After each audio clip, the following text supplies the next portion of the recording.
Hi, my name is Jason Tiedick, and I help people create game-changing PowerPoints. And today, I'm going to show you a PowerPoint design blueprint that coordinates exactly what you say and what your audience sees to make your visuals clear and more memorable. Essentially, to make them really pop and shine. Your audience is the most important thing. It's actually not about you at all. It's about them. And what I'm going to teach you today is very Zen-like approach.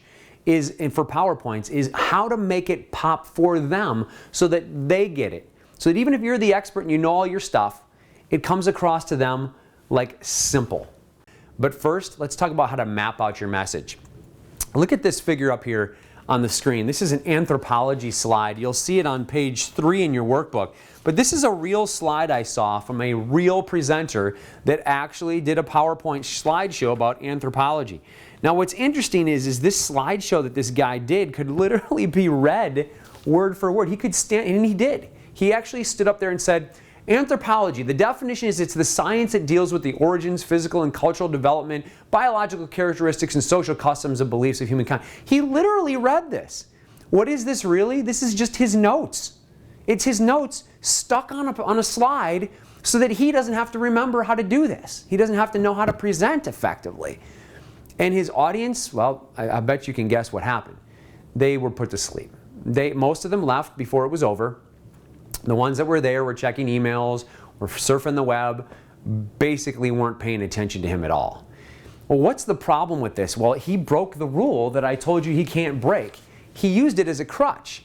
He didn't coordinate what he's saying with what they're seeing. He literally just put down on the slide what he's saying. And so I'm going to tell you that there's a lot of these. There's just a couple of these, but there's a lot of these. And then the third one, and there's not as many of these as the core content either, you can write on page 3 is to prepare your closing slides. And now here's the deal. Watch this.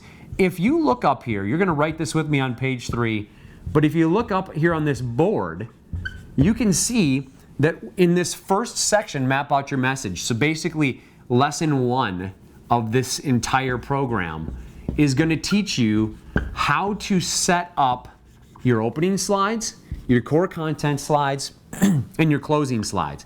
And if you look on your screen right now, in green is called Add Variety to Your Visuals. And we're going to show you 4 things. You can see them on the screen, but these 4 things are going to make your visuals clear and more memorable. Notice I did not read the screen. I summarized it with a cool hook.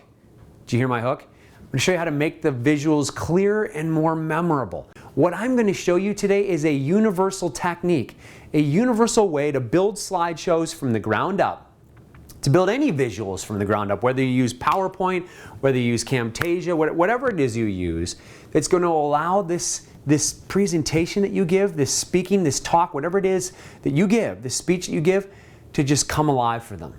That's what you're going to get